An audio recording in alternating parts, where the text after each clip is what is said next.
دوه جەژنا سوپاسگوزاریان ji bo rizgarbûna yekem pêla koçberên Ewropî li Amerîka hat gêran. û du hêzên Iraqê çil xwepêşanderên dijî hikûmetê kuştin. û ji ber şerran sivîl rastî xeterê dibin li ser rêka nêfneteweya Bakurê Rojhilata Sûriyê.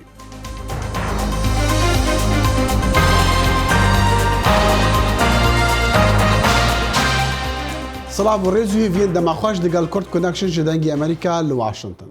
Serok Donald Trump ji seredana neçaverîkiriya Efxanistanê vegeriya ku li wir seredana serbazên Emerîkî kir bi helkefta cejna spasguzariyan. Serokî xizmeta serbazên Emerîkî kir li bingehê wan yê sereka li demê şîva cejnê û nûkirina danûstandinan bi Taliban re ragihan sê mehan piştî ragirtina wan. Piştî civîna bi serokê Efxanî re Serok Trump got rêkeftina bi Taliban re dê agirbest be bi mebesta dawî înana 18 salên şeran lê Taliban çi daxuyanî hêşte nedane. Her sal li roja pênşeme dawiya meha 11 çiliya paşîn Emerîkî cejna spasguzariya dikin sedan sala ev cejin têkirin û Emerîkî şahiya gihiştina yekem pêla koçberan ji Ewropa dikin û herwesa berhemên çandinê jî. 397 ساڵە لەوەتەی کۆمەڵێک ئیماندار لە ڕێی کەشتی مەیفلەوەر لە ئەوروپاوە گەیشتنە جیهانی نوێ. لە کاتی گەیشتنیاندا بۆیان دەرکەوت کە جیهانی نوێ خەڵقی تایە. وەنبانەوەک هەزارەها ساڵ بوو لەو کیشوەرەدا دەژیان و مێژووناسان دەڵێن یارمەتیان داوە لە داڕشتنی سەرەتای مێژووی ئەمریکا. هەر بۆیە دەبێت کار بکرێت دژ بە زانیاریە نادروستەکان کە دەڵێن ئەمریکا ڕەسەنەکان بەشێک لە پێکاتەی کللتوری ئەمریکانین. ڕنی گۆکی ڕێخەرێکی پەروەردەییە لە مۆزەخانەی نیشتیمانی ئەمریکن ئیندیەن ئەو دەڵێت وەنبانەوەک سیستەمەکانی کشتوکاڵ و سیاسیان هەبووە.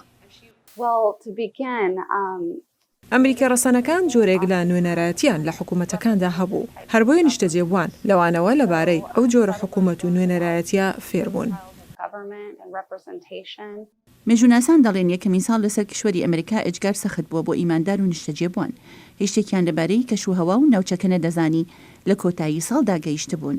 نەیان دەتوانی بەرهەمی خۆیان هەبێت هەر بۆیە زۆربەیان لەسەر ماڕق بوونەوە و لە برسان بردن.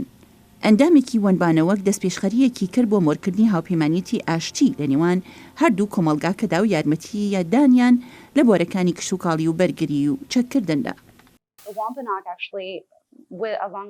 لە ڕاستیدا وەنبانەوەک لەگەڵ جۆن کارڤێری فەرمانڕەوایی ئینگلیزیەکان پێکهاتن و ڕێکەوتن نامەیەکیان بۆ ئاشتی هاوبەش و پاراستنی یەکتر لە کاتی شەڕدا مۆر کرد. ساڵێکیش دوا بە دوای مۆرکردنی ڕێکەوتنامەی ئاشتی نیشتەجێبووان و ئیمانداران ئاهەنگیان گێڕا بە بۆنی یەکەمین خەرمانی سەرکەوتوانیان لە ساڵی 1621دا. وەنبانەوەک ئاهەنگیان لەگەڵکردن و خواردنی نەریدی خۆیانیان بۆ هێنان. هەر بۆیە هەر سێ خوشکەکە بریتین لە گەلمەشامی و کوولەکە و پاقلەمەنی. سەرەتا تۆوی گەلمەشامیان ڕواند تا بەرز بووە. لە پاڵیا پاقلەمەنیان چاند کە ئاستی نێترۆجینی زۆرە و وەک پەین وایە. اینجا تۆوی کوولەکەیان دەڕواند. ئەوانش سێ بەرهەمی سەرەکی کشتوکاڵن لە ئەمریکا کە بەشێکن لە کاری فریدی بۆتەری کە سەرۆکی مۆزەخانەی نیشتیمانی ئەمریکن ئیندیەنە ئەوەینەوەی نوێ ئاشنا دەکات بە گرنگی ئەو ڕۆکە خۆماڵیانە هەر بۆیە زەڵاتەیەکی لەو سێ خۆراکە دروست کردووە. پێم وایە سیمبولی گەلێک شتومەکە بە تایبەتی لەم کاتەی ساڵدا سیمبولی ژیانە سێ خوشکەکە سیمبولی ئەوەیە. 250 ساڵیش بە دوایدا سەرۆک ئیبراهیم لینکن ئەو ڕۆژەی بە پشووی نیشتیمانی ناودێر کرد بۆ سوپاسگوزاری و ساڕێژکردنی زامەکانی شەڕی ناوخۆ لەم وڵاتەدا.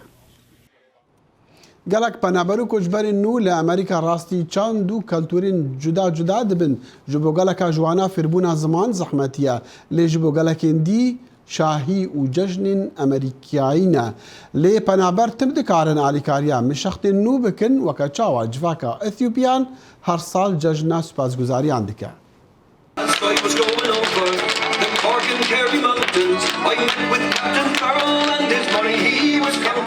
ئەو پەنابەرانی تازە هاتوونەتە ئەمریکاوە ڕەنگ لە کۆبوونەوەی ڕۆژی سوپاسگوزاری بە ئەندازەی ئەم سەما ئێرلەندیە نامۆ بێت بۆیان.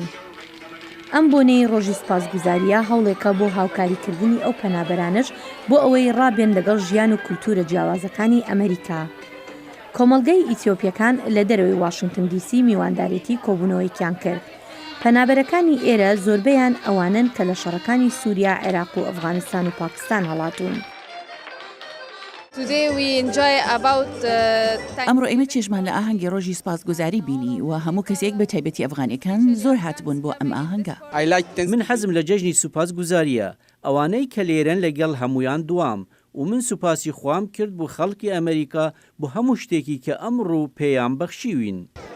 ئەم بۆنێ زۆر تایبەتە بۆ بابوو ئادهوو کە 4 ساڵ لەمەوبەر بەهۆی توندوتیژی لە نایجیریا هەڵات. من پەنابەرێکم. ئەم بۆنێ مانایکی زۆری هەیە بۆ من. کە سەیری دەوروبەری خۆمەکەم زۆر خەڵک و کولتوری جیاوازە بینم. زۆر دڵم پڕە بێ. 4 ساڵ لەمەوبەر ئادهوو ژیانی پڕبوو لە ئاستەنگ کاتێک هاتە ئەمریکا. کۆمەڵگەی ئەنجومەنی گەشەسەندنی ئیتیۆپیەکان هاوکاریان کرد تا لە ڤێرجینیا نیشتەجێ بوو. بەڵام ڕێکخەران دەڵێن تەواوی کۆمەڵگەکە هاوکاریان کردووە. بیرۆکەکە خۆی ناساندنی پەنابەرەکانە بە کۆمەڵگە گەورەکان. جا لەمەدا دەرفەت دەرەخسێت بۆ فێربوون لە یەکتریەوە. هەندێک لە خۆبەخشەکان زۆر بە سادەیی هاوکاری خەڵکی دەکەن هەست بە ئاسوودەیی بکەن. من زۆر حەز دەکەم پێشوازی لە خەڵکی نوێ بکەم بۆ کۆمەڵگەکەمان وە پێم خۆشە ڕۆژی سوپاسگوزاری پێکەوە بەسەربەرین پێکەوە دانیشین و خێزانەکان کۆ بکەینەوە ژەمە خواردنەکەیان بەش بکەین. زۆربەی ئەم خەڵکە دەڵێن خۆشحاڵن کە توانیویانە لە وڵاتە پڕکێشەکانی خۆیان ڕزگاریان بێت، بەڵام هیواداریشن ڕۆژێک بێت لەگەڵ خۆشەویستەکانیان یەک بگرنەوە. دایکم لە نایجیریایە و 4 ساڵە نەمبینیوە. هەندێک جار زۆر دڵتەنگم بم کە بیری لێ یەکەمەوە. حەزەکەم بێتە ئێرە بۆ لای من.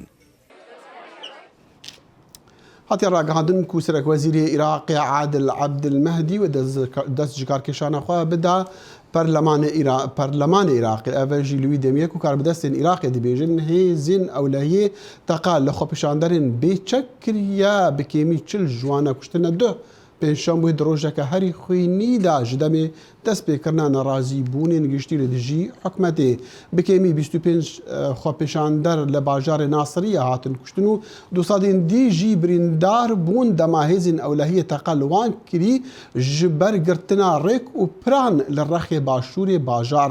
Li Bexdayê jî hêzên ewlehiyê 4 kes kuştin û bi kêmî 22 dî jî birîndar kirin dema xwestên pira ehrar derbasî zûna kesik bikin. Li roja çarşembê jî û ji ber hevçonan li demê xwepêşanderan agir berdayê Qunsulxana Îranê li bajarê Necefê xwepêşander daxwaza nehiştina gendeliya hikûmetê û mayê Îranê di karûbarên Iraqê de dikin. Di van xwepêşandanan de heta niha pitir ji 305 kesan hatine kuştin û bi hezaran jî birîndar bûne lê çareserî jî her nexuyaye. Gelo çima û çi pêşbînî ji tundûtîjiyên ji nav birina şoreşa bi navê şoreşa teşrîn tê kirin. Kawa bêsaranî lêkoler û şarezayê siyasetê berî çend rojan li Iraqê li Bexdayê bû ji wir vegeriyaye û di nav xwepêşandana de çend rojan mabûniha ew ji stûdiya Londonê dengê Amerîka bimereya Kakawe zor spas peyamî ئەوەی کە سەرۆکوەزیرانی عێراق عادل عەبدولمەهدی دەست لە کارکێشانەوەی دەدا بە پەرلەمان چ دەگەینێ؟ ئایا ئەمە بەشێکی وەکو بڵێ جێبەجێکردنی داواکاری خۆپیشاندەرانە؟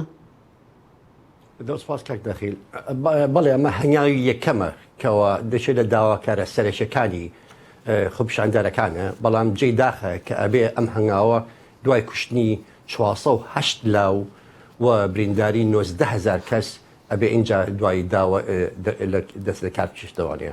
ئەمە هەنگاوی یەکەمێت، بەڵام داواکاریکانکە زۆرە هیچکە داوایەکەن گۆڕینی قانونی انتخابات، گۆڕینی قانونی مفاوزیە، محاکمەی ئەوانی کەەوە ئەم کوشتن و برنیان کردووە، دوای ئەوە دروستکردنی حکوومەتێکی کاتی بە ماوەشی زۆر کەم.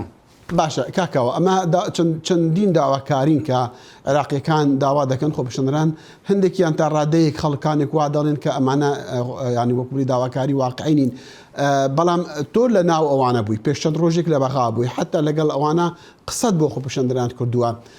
پێت وایە ینی هەموو داواکاریەکانیان جێبەجێ بکری لەم کاتەدا؟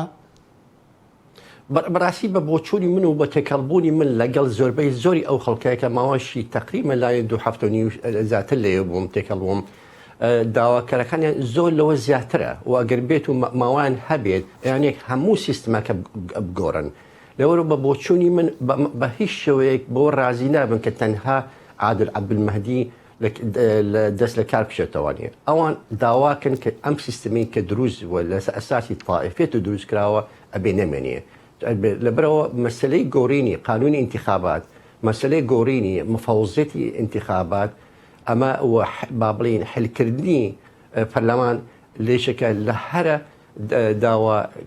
داواکارەکان مەتاڵبەکان کە زۆر زۆر سەرێکیە و بۆ چۆنی من واز ئەو خۆپشاندان و ئەو ڕاپەڕینە ئەو شۆڕشە تەواو نابێت ناوەستێ ئەگەر بێت و ئەمانە جێبەجێ نەکرێت. بەڵام دیسانەوە شتێکی سەیرا کاکاوە دەبینین خۆوە خۆپشاندانە نەڕازی بوونە بۆ داواکاری یعنی داواکاری گۆڕینی سیاسی و شتیوایە و ئەوانە کەچی تونوتیژێکی زۆر لێ دەکەوتەوە کوژرانی خەڵکێکی زۆر کوژراون ئێمە لە خەبەرەکانماندا دەڵێن زیاتر لە 350 جەناب دەڵێن لە 400 کەس زیاتر کوژراون بە هەزاران بریندار بوون ئەمە شەڕە یان خۆپیشاندان ئەمە یەک دووەم هەندێک کەس باسی لایانی سێم دەکەن ئەمە چ لایەنێکە لایەنێکی شارەوەی بە ناوی لایانی سێم بڵێ بەڕاستی ئەوە حقیقەتێ بێ بزانین هیچ نوع تونند و توژیەک لە خۆپیشاندانەکانەوە دەرنەچووە بە هیچ شێوەیەک تەنها جارێک نەبێت لە نەجەف کە هاتن با بڵێ ئیستیفزاجیان کردووە هەچوونە پەلاماری قونسڵەتی ئێرانیانە لە کەربەلای دوای لە نەجەف ئەجینا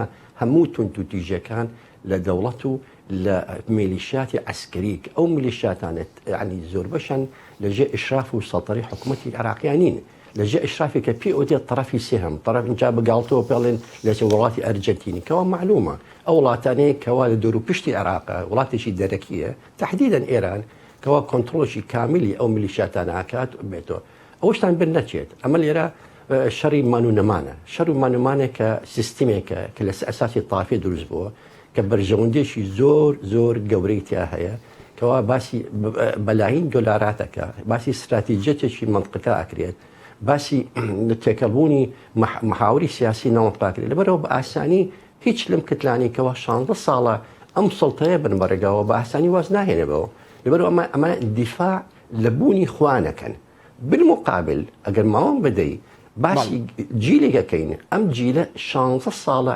هیچ خۆشی و ژیانی نەدیۆ لەم سیستەوە جیلێکە کاک دەخی من تێکەڵیان بووم قسمیشیان بە معنای کەلیمە ڕەشڕوتن گۆرەیشان لە پیانیە بە نەحلێکە ئۆڕۆم بەرەگاوە برسین 500 دیاریان لە گرفانیان نییە هیچ دواڕۆژێکیان نییە بە دوایشیان ناگەڕێن لەبەرەوە بۆ ئەوان هیچێک نەماوی دۆرەن لی بالمقابلکەوە هەمانە ئەم سیستمێکەوە پێکەوە لە مجموعەیە کتلەی سیاسیکەوە بەبڕێگەوە کاکەوە گۆڕانی حکوومەت گۆڕانی سەرۆکوەزیران گۆڕانی سیستەمی سیاسی ئەبێ بەهۆی کۆتایی گەندەڵی چووکە گەندەڵی و بارە ئابوووریەکەی عێراق هۆی سەرەکی ئەم خۆپیشاندانانە بێگومان ئەوە نابێت گۆڕانکاری لە سەرۆکوەزیرانە هەنگاوی یەکەمە بۆ گۆڕانکاری قانونی انتخابات چکە قانونیش انتخاباتیان داناوە بۆ خۆیان بە شێوەیە کە ئەم کتلانی کە حکمی عراقەکەن ئەوان دامەبی بنەوە هیچ مەجالێک نەیرێ کەوا نموتە پەرلەمان دەورەشی ڕقابی هەبێ نە کەسێکی سەربەخۆ بتوانین بێتە پەرلەمانەوە نەوە حزابانی کە بچووکن بتوان دەورە بێنە لەبەرەوە سیستمشان دروست کردو ئەم سیستەمە لە مجموعەیە کتلەی سیاسیکەوە ئەیبن بەرگاو مافی کتلە کوردەکان هەماشت کتە کوردەکان بەشێکن لە دروستکردنی ئەم نظامە تائیفەی کە لە عێراق هەیە ئەوانیش بەشدارن لەم سیستەمەیە لەبەرەوە گۆڕانکاریەکەی لابردنی دەستکێشانەوەی عەبدولمەهدی هەنگاوی یەکەمە ئەو قانونانی کە بەداوایەکەن ئەوە دۆر سەرێکی بوو ئەوان بۆی بتوانین سیستەمەکە بگۆڕن باشە بە 20 سانیە شکلی حکوومەتی داواکراو چۆنە؟ شکل بەڕاستی داوای ئەکەن ئەوێ حکوومەتی موقت دروست کات ئەم حکوومەتە موقتە کە نابێت کەسی تیاوێت لەوانەی کە لە 2023 حکمیان کردووە ئەبێ کەسانێکی تەکنۆقۆڕات بێ ئەیانەوێت اینجا هەموو ئەرزێتێک و ئامادە بکەن بۆی انتخاباتێکی تازەی پاکی شەفافێت لەجێ ئیشرافی ئومەی متحیدە بکرێت و حکومەتیش تازە دوای ئەوە دروست کرێت بەڵێ ئەمە هەنگاوی کە داوای کاوا خەڵکەکەیە. بێسەرانی لێکۆلەر و شێوەکانی سیاسەتی ji لەندەنی دیگەل مەبوو gelek spas û hevdemê berfirehbûna desthilat û karîgeriya Îranê di Iraqê da û kuştina sadan xwepîşandanên Iraqî jî gelek layên tila tawanî dirê jî Îranê dîkin. Çend şarezan li panêlekê da li navendê Hudson lêre li Washingtonê baweriya xwe diyar kiriye. Kurd Connection li wir amade bû.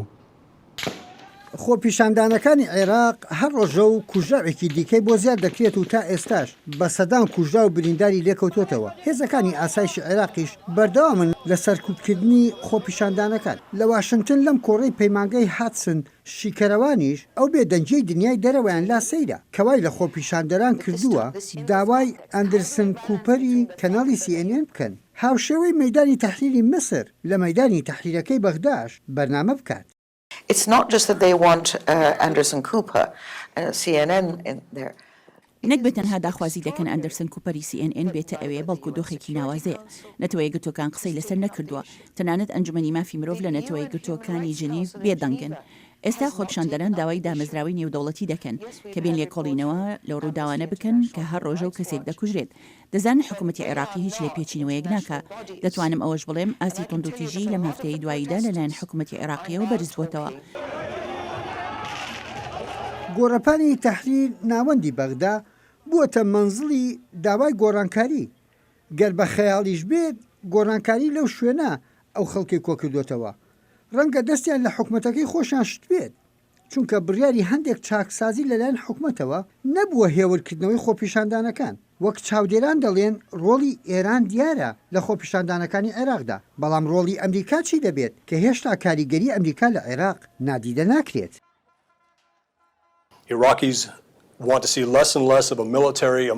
عراقیەکان دەیانەوێت ژمارەیەکی زۆر کەم لە سەربازی ئەمریکی و دیپلۆمات ببینن. ئەوان خۆشحاڵ دەبن بە بینینی مامۆستای زانکۆ و کەسانی تەکنۆکرات و وەبەرهێنی ئەمریکی لە عراق بۆ بوژانەوەی وەبەرهێنان. ئەوەش دەرفەتێکی باشە بۆ ئەمریکا بۆ چوونە ناو عراق بە شێوەیەکی ڕاست و پشگیری لە خۆپیشاندەران بکات. ئەوان داوای پشگیری نێودەوڵەتی دەکەن و داوا دەکەن ئەمریکا پشتیوانی لە حکوومەتی عراق نەکات. بەر لە چەند هەفتەیەک ئەمریکا پشگیری لە بەغدا دەکرێت لەش بە خۆپیشاندەران. بەڵام ئێستا ئەمریکا پشتیوانی لە داوای خۆپیشاندەران دەکات. لەو کاتەوەی خۆپیشاندەران دەستیان چووە شکاندنی سمبولەکانی ئێران لە عێراق و سووتاندنی بارەگای حیزبە شیعەکان و هەندێک لە کۆنسوڵگەریەکانی ئێران. بەکارهێنانی توندوتیژی دەرهەق بە خۆپیشاندەران زیاتر بوو. ئەوە ڕوونە خۆپیشاندەران بێزارن لە دەستێوەردانی ئێران لە بەردۆخی وڵاتەکەیان. شارەزایان دەڵێن هێشتا عێراق بە متمانەی ئەمریکا قەرز لە بانقی نێودەوڵەتی وەردەگرێت. لێدوانەکەی وەزیری دەرەوەی ئەمریکاش مایک پەمپیۆ سەبارەت بە خۆپیشاندانەکانی عێراق ئاماژەی بەوە کرد دەسەڵاتی دادوەریان بەکاردێنن بۆ لێپێچینەوە لەو کەسانەی گەندەڵن و ئەوانەش سەروەت و سامانی عێراقیان دزیوە. داخۆ ئەو لێدوانە دەکەوێتە بواری جێبەجێکردنەوە. یەحیا بەرزنجی دەنگی ئەمریکا، واشنگتن.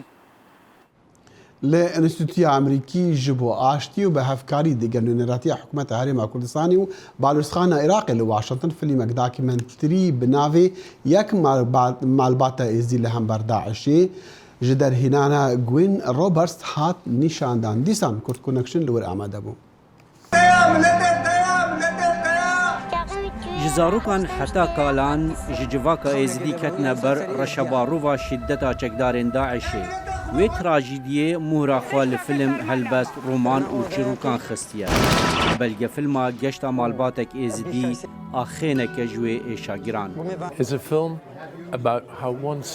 Ev film li ser malbateke êzdiya jê rêzê ye. Kanê çawan derdekî mezin ji destê Daişê dîtiye, xoştiviyên xwe ji destane û gihiştiye Almanya û dest bi jiyaneke nû kiriye. Wê malbatê peyameke hêviyê heye. خودی بلگه فیلم سربو رکاباش و دریج گل ایشن خلک عراقی و هرمی هیا. برز گوین روبرتس فیلم چیکری ریزا یکیه یه بلگه فیلمانه ویج میجده جدس پیکرنا ایریشن انفالا و زوردارین لعراقی بلگه کرنه افیلمی ینوها گشتا مالباتک یزیدی ویرانکارین داعشی نشان دده و اوج بو هر کسی گرینگه یگو مافین مروفا او متا مروفان خماویه. یکول بلگه فیلم تماشا کربه اگر کو هندگ بجی چی روکا درد سریا ایزدیان دستن داعش دا فام دکه. بنارین من فیلم گلک باش هاتیه آماده کرن دربرین جوی تراژدیه دکه یا کو باندور لسر جواکا ایزدی کری لعراقه. فیلم گشت مالباتک ایزدی جو تراژدیه که هاتیه کو هر کسک پیوسته ببینه دا کو به تمامی وی چیرو که بزانه یا کو بسر ایزدیان هاتی. جبو جواکا ایزدیان گرینگه کو بنیشاندانا بلگیان جواکا نافنتوی هست به ایشاوان بکن. ام جور فیلم و پیشانانی لبونی نێودەوڵەتی و لە ڕێکخراوی نێودەوڵەتیە زۆر گرنگە بۆ ئەوەی کە پیشانی عالم بدرێت کە ئێشتا ئەو نەهامەتیانەی کە بەسەر ئێزدیەکانە هاتووە کۆتایی نەهاتووە ئێشتا زیاد لە 300,000 کەسیان لە کامپی ئاوارەییان ژمارەیەکی زۆریان ئاوارە بوون وڵاتیان بەجێهێشتووە ئێشتا ناتوان بچنەوە سەر خاکی خۆیان و ژیانیان ئاسایی بکەنەوە. هن اندام مالباتا خلیل چتو وکه میناکیک جه تراژیدیا ایزدیان نکل سر آخاولات بلکه لکوجبریه دگهن هف. آلمانیا قوناغا وانا داویه بو شانسی وی مالباتی هبو جبرکو حکومت آلمانیا او برن شتوتگارتی و چاودیریا چارەسەریya وانا درونی دکن و گوهرینک مزن ده جیانا وان دا پیدا کر. لوما دوی هر کس من ایکاری آلمانیا به جبو آلیکاریا و مالباته و گلک ازدیندن. نجیب آلایی دنگ امریکا. وشرو به هفچون لدوروبرن عین عیسا و چند هریمین دی دنیبرا هیزن به پشتوانیا ترکیا و حساس دیده بکار اینانا ریکا نفنتویا دی بجنی ام فورد بزحمت کریا لگورا ریکفتنان توایا هیزن چکدار دوی دوری و جادی ببنو هیزن حکمتا سوری وینا کنترول بکن. لگور رکفتنا ناوارا هیزن سوریا دموکراتیک روسیا و حکومت سوریه دا پیوسته گو هیزن حکومت سوری براوانی اجبار سنور ناوارا حسده و چکدارین ارتش اجتماعی دا بکن. لگور فرماندارین حسده ین میدانی دبیجن و هیزن حکومت سوری پابندی و رکفتنه نابن. یا دیتر جبو مل اتفاقی دیتر که ام بیجن هیزا رژیم یا سوری یا ناف دولتی ام بیجن یا روسا که و اتفاقیا پیکوانی بون به دست ناف دولتی که اونا 3 کیلومتر افغانیزی بکن او لی بدن آن که ری در باس بکن او ریا ام فور لی بدن حتی انها حال حاضر دم که در باس دکن ام دبی وان چما لی نادن دبی امر بمرانین ام لی بدن لبله اوه کی وصاجی هی یعنی اوه کی وجدانی هی که ام تدخل ببن یعنی ام تدخل بدن برسوانا بدن وانا بزی برینن جبو اولا کاریان و ولاتین کل بدر که جیان دکن. جبر ایرش ارتش اجتماعی لسر ریا ام فور و کریارین سر دست یوان تقاومن هیزن اولهیه هندرین جارنا ریا ام فور دگرن و آگاهیان ددن گوالاتی ریا ام فور بکار نینن جبر اولهیه لسر جیان وان. رينو عنيسة وشرقي ده قطة لبدر أنا بري ما وشربي ده ديسا جارنا قطة به قطة بيش بري يرشيون هون تشتين سفينو كان هرورن سفينو دخينين شيء عربة داره اللي دخينين لا بس تيبت عسكري نو المدينة إيش دخينين يعني بيش بروي هوي هذا بقى أما مدينة بيجن مر من جبوي تونغ وهاون ورشاش ودوش كجي سر مدينة الشغلين يعني ومدينة جي نوين هرورن ترسانة هذا بري بوريا تاجرتن يعني. شر و بافچون نهال دور هیلا هر دو باجروکن عن عیسی و تلتمر دقاومن گو هر دو باجروک لسر ریا انفور دکابن گلو گور تا خویا کرن در رکفتن لسر وان هر دو باجروکان بیکرن. دروجین داویدا گلک انگاشه لسر ریا انفور دبا گو اوریا گلک چالاک بو جبو لوا بازرگانی چونه و هاتنه هر وها اوریا لگلک جهان دکاوید نابرا هیزن سوریا دموکراتیک و جکدارین ارتشان اجتماعی ده بیسن گو روسیا دخوازه لسر ریا انفور برکفتنه کگا گو جکدارین ارتشان اجتماعی 4 کیلومتر وگرن باکوری وره هر وها هیزن سوریا دموکراتیک 2 کیلومتر وگرن باشوری وره و اوریا بکاوید بن کنترل هیزن حکومت سوری لسر عرضه تو انجام نهاتوننا ڕێبەر کۆڵۆ دەنگی ئەمریکا ئاین عیسا نەخت یان قەنەن لە وڵاتین ئەفریقای ژیوەکەوە گەلک وڵاتین دین جیهانی بوویە سەدەمی ئاستەنگان و ئالۆزیان لە نایجیریا بۆ نمونە خۆرتخوا دکوژن ji ber vî tor û tibعê civakî lê hêşta jî gelek hene piştevaniya mana vî çandî dikin ku mala zavê mala bûkê xelat bike. سادات و ئەحمەد مانگە پێت خۆ خەنا دکە ji ber ku ew ê di vê rojê de şû bike. Xenakirina pêyan beşeke ji kevne şopiyên Bakurê Nayjîriya ku karîgeriya Îslamê gelek li ser heye. Lê li vî beşê welat girîngtirîn tişt di zewacê de qelenê bûkê ye. Zava çend qelenê bûkê zêdetir bide, ew zêdetir rijdiya xwe ji bo vê zewacê nîşan dide. د اسلام دا نخت بوکê divê bêdayîn berê roşa şahiyê. Nextê bûkê di serdemê Pêxember Muhammed da dest pê kir û em berdewam dikin.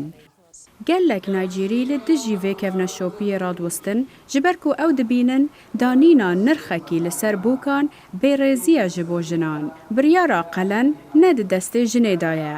Xizmin mêriyên bûkê û zava biryarê didin li ser qelenê bûkê. Di meha dehda keçeka Nayjîriya 17 salî agir berda xwe û xwe kuşt ji şerma wêyekê ku evîndarê wê nikarî bû qelenê wê bide ku kêmî $5 bû. Pirsgirêka qelena bûkê ev e ku tenê pereyekî di navbera zava û malbata bûkê.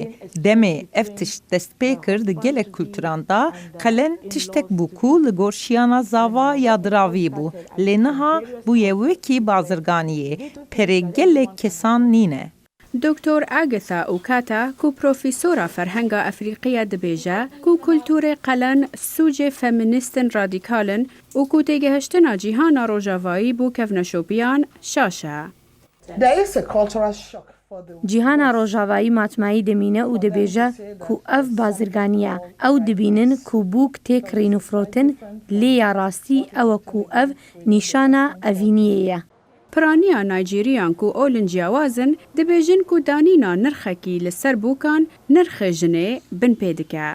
Lê kiç jî hene ku vê kevneşopiyê tiştekê erênî dibînin. Di nerîna min de ev tiştekî rast e. Ev e rêyekî kotû û evîniya xwe nîşanê kiçekî dide. Ji bo malbatên wekû ya Sadat û ta ku nirxê bûkê neyê dayîn, zewac nayê pîrozkirin. و هەلبەت ڕۆژا پشتی جەژنا سوپاسگوزاریان ڕۆژا کڕین و فرۆتنیە دەبێژنێ بلاک فرایدەی li bo rêjê bazar beha û nirxê kelûperên xwe dadêxin ji sala 2013 were kirîna li dibêjnê online ku xelek rûneket dukan û bazaran pitir bûye lê li van salan tê kêmkirin lê gel hindê jî tê çavarêkirin ku ev sal bi xelek bi bayê $143 milyar kelûpelan bikira.